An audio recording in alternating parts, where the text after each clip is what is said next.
విషయంలో హిందూ మతానికి సంబంధించినటువంటి ఒక పవిత్రమైన దేవాలయంలో ఇలాంటివి తయారయ్యేదనేటువంటి ఆరోపణ చాలా భయంకరమైన ఆరోపణ.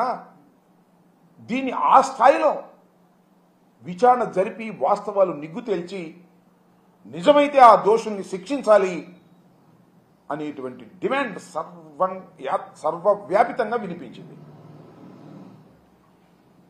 తర్వాత చంద్రబాబు నాయుడు గారు మొన్న ఎప్పుడు అనుకుంటాను చాలా వ్యాఖ్యలు చేస్తూ ఆయన ఎంక్వైరీ చేస్తానన్నాడు. ఏం ఎంక్వైరీ విన్నారు కదా. ఆంధ్రప్రదేశ్ ప్రభుత్వంలో పనిచేస్తున్నటువంటి ఒక డిఐజీ స్థాయిలో అధికారిని వేసి విచారణ జరిపిస్తాను అని ఆయన చెప్పిన తర్వాత దేశవ్యాపితంగా ప్రపంచవ్యాపితంగా ఉన్నటువంటి మానవతావాదులు కానీ రాజకీయ నాయకులు కానీ హిందుత్వానికి సంబంధించిన వారు కానీ చాలా ఆశ్చర్యపోయారు. ఇంత పెద్ద ఆరోపణ చేసి ఆయన ప్రభుత్వంలో పనిచేస్తున్నటువంటి ఒక డిఐజీ చేత విచారణ జరిపిస్తాను అనడం ఏమిటి, ఇది ధర్మమేనా అనేటువంటి విమర్శలు విపరీతంగా వచ్చాయి. అప్పుడు నేను అనుకున్నా, డిఐజీ ఏం చెప్తాడు? చంద్రబాబు నాయుడు గారి ప్రభుత్వంలో పనిచేస్తున్నటువంటి డిఐజీ ఏం చెప్తాడు? ధర్మారెడ్డి, సుబ్బారెడ్డి, అదేవిధంగా కరుణాకర్ రెడ్డి తప్పు చేశారు, వాళ్ళందరినీ ఉరేయమని రాంచుతారు. ఇంతేగా మీరు చేసేది. దానికన్నా ఇంకో బెటర్ చేయటం బెటరు.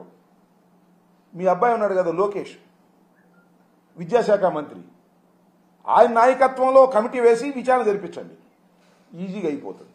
అంటే ఎప్పుడైతే ఇంత పెద్ద ఆరోపణ చేసి కేవలం తన ప్రభుత్వంలో పనిచేస్తున్నటువంటి ఒక పోలీస్ ఆఫీసర్ని వేసి విచారణ జరిపిస్తాను అన్నప్పుడే చంద్రబాబు నాయుడు గారు చేసినటువంటి ఆరోపణ పట్టు లేనిదని, అసత్యమని, కేవలం రాజకీయ దుమారాన్ని రేపటం కోసమో లేదా జగన్మోహన్ రెడ్డి గారి ప్రభుత్వం మీద కక్ష సాధించటం కోసమో లేదా హిందుత్వాన్ని రెచ్చగొట్టి అల్లకల్లోలాలు సృష్టించటం కోసమో చేసినటువంటి ఒక ప్రయత్నం అనేది చాలా స్పష్టంగా అర్థమైపోయిందనే విషయాన్ని నేను ప్రత్యేకంగా చెప్పవలసిన అవసరం లేదు.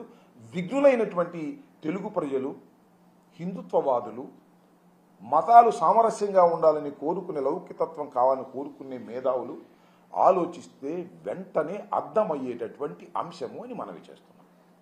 నేను ఏంటంటానంటే, ఇక్కడ ఒక ఆరోపణ చేశారు ఒక రాజకీయ నాయకుడు, అందులోనూ ముఖ్యమంత్రి గారు.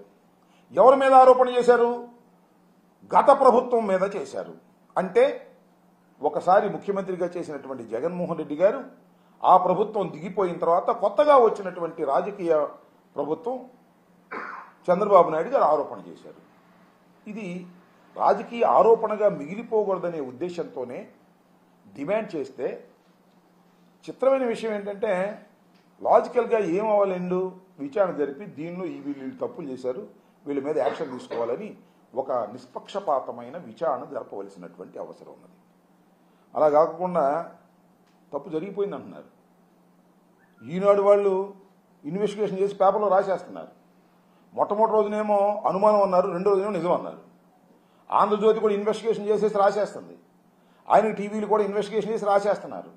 రాసేసి శిక్షించాలంటున్నారు. ఏంటి నాకు అర్థం కాల.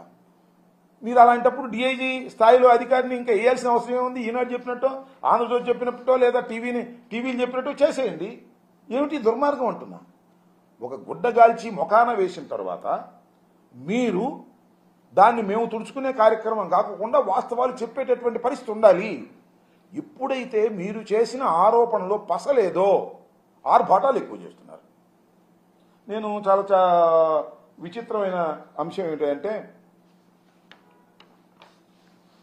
ఇది మన ఇక్కడ తిరుమలలో ఒక కార్యక్రమం చేపట్టారు.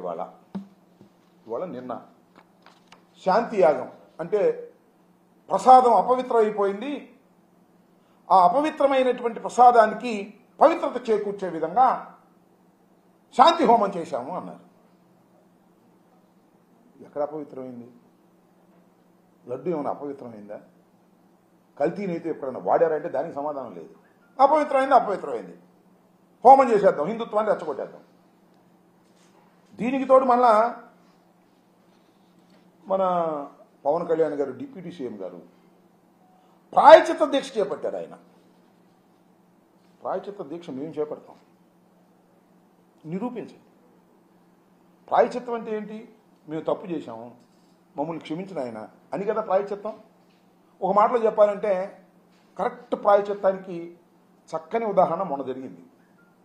ఆ కాకినాడ రూరల్ ఎమ్మెల్యే గారు ఒక దళితుడిని, డాక్టర్ని ఇష్టం వచ్చినట్టుగా దూషించారు. ఏం దూషించారో నేను చెప్పను కెమెరాల ముందు, బాగోదు, అవన్నీ సర్క్యులేట్ అయినాయి.